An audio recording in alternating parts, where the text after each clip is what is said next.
চট্টগ্রাম ১২ পটিয়া সংসদীয় আসনে ১১ দলীয় জোটের প্রার্থী লিবারেল ডেমোক্রেটিক পার্টির চট্টগ্রাম দক্ষিণ জেলার সভাপতি এম ইয়াকুব আলী বলেছেন, আমরা জামায়াতে যোগ দেইনি, আবার জামায়াতও এলডিপিতে যোগ দেয়নি। আমাদের প্রতীক দাড়িপাল্লা নয়, আমাদের প্রতীক ছাতা। তিনি বলেন, এটি মূলত একটি নির্বাচনী জোট। আসন সমঝোতার ভিত্তিতে যেখানে এলডিপি প্রার্থী দেবে সেখানে জামায়াত প্রার্থী দেবে না, এবং তারা যেখানে প্রার্থী দেবে সেখানে এলডিপি প্রার্থী দেবে না।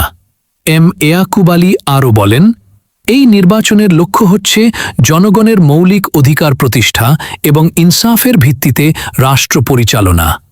যারা মনে করছে তারা এমপি হয়ে গেছে, তাদের বোঝার জন্য এখনও সময় বাকি আছে, কারণ জনগণই সকল ক্ষমতার উৎস।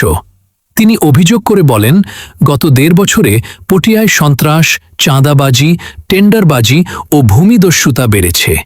এসবের সঙ্গে কারা জড়িত পটিয়ার জনগণ তা ভালোভাবেই জানে, এবং আগামী ১২ ফেব্রুয়ারি জাতীয় সংসদ নির্বাচনে ব্যালটের মাধ্যমে জনগণ তার জবাব দেবে।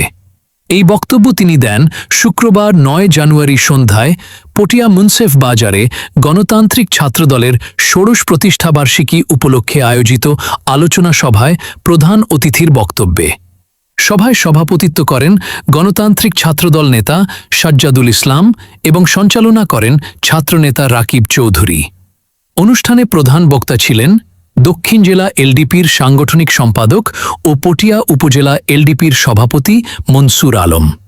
বিশেষ অতিথি হিসেবে উপস্থিত ছিলেন দক্ষিণ জেলা গণতান্ত্রিক যুবদলের সদস্য সচিব আব্দুল কুদ্দুস চৌধুরী, পটিয়া উপজেলা এলডিপির সাধারণ সম্পাদক আয়ুব আলী, পটিয়া পৌরসভা এলডিপির সভাপতি গাজী আমির হোসেন, সাধারণ সম্পাদক মুজিবুর রহমান, ড রিদওয়ান আজাদ চৌধুরী, মোহাম্মদ সৈয়দ।